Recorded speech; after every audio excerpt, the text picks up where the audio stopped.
Hi everyone, Anthony Fantano here, internet's busiest music nerd, shooting my first album review in my new place. I know it's not fully decorated yet. I know I have a bit of a echo going on with the room ambience and everything. All work in progress. Totally not perfect right now, but going to be progressing. Going to be moving toward making this room better than the old room.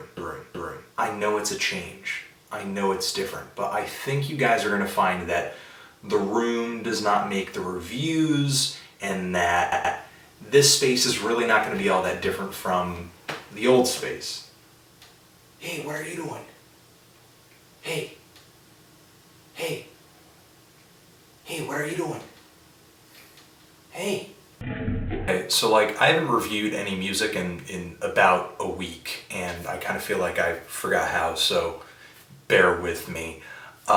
Soap&Skin is an Austrian singer-songwriter. This is her second full-length album, Narrow. I've been listening to it on and off for a few weeks, and just about everything about this thing is sticking with me and making me want to return to it, from the emotions to the songs, the production, the vocals. And the vocals are definitely the most distinct thing this record has going for it. Soap&Skin has this kind of very deep, somewhat bellowing, smoky, womanly voice that kind of reminds me of artists like Nico. Soap&Skin is definitely just as good at projecting emotions in her songs. She just makes very simple piano ballads with a lot of space, very bleak, somber, dreary stuff. Soap&Skin is so good at pulling these kinds of emotions together. She completely transforms one track in a cover song. The song Voyage, Voyage by Desireless, which was once a synth pop tune from 1987, but she makes it into something that is way more dramatic and just...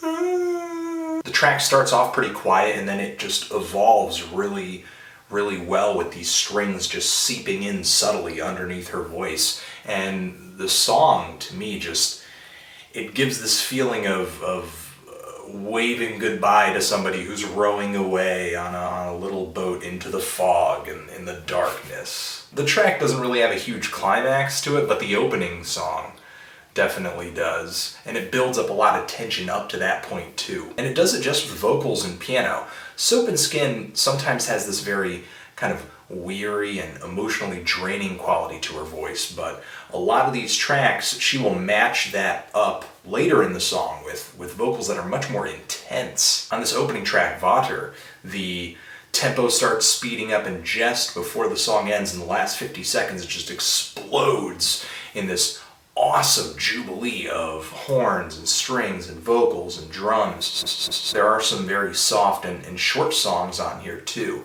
and even though they are so a lot like that Perfume Genius album that came out this year, they still pack a pretty heavy emotional punch, especially the song Wonder, which finishes off with these really whisper, quiet group vocals, and it's like a really depressing lullaby. I just feel like I'm being sent off to sleep in a good way, not in like a boring music kind of way. Though most of this album is pretty soft and quiet and sad and piano driven, there are a few left hooks, which is good. The song Death Mental takes an industrial turn for the album. Just this banging, clanging percussion in the track, these synths that feel so rigid. It's kind of like listening to a hellish assembly line, but Soap&Skin's vocals are still there, which kind of take the edge off a bit and still kind of keep the enchanting quality.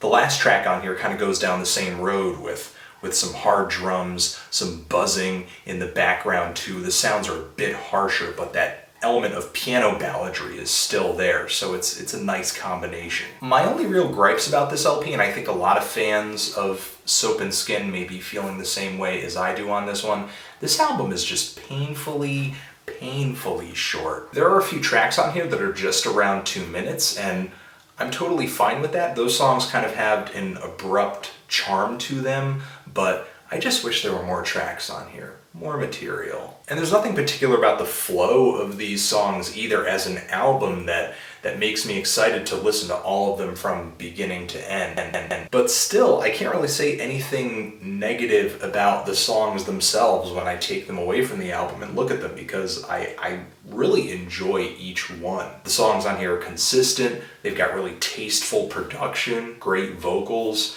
I think this album delivers, something that's very personal, very quiet, very emotional. It's an album that may make you whip out a few tissues, wipe some tears. If that's the kind of thing you're looking for, I definitely recommend this. Kind of feeling a strong 7 to a light 8 on this thing, but if you guys have heard this, what do you think of it? Do you love it? Do you hate it? Why? And what should I review next? Anthony Fantano, Soap and Skin, forever.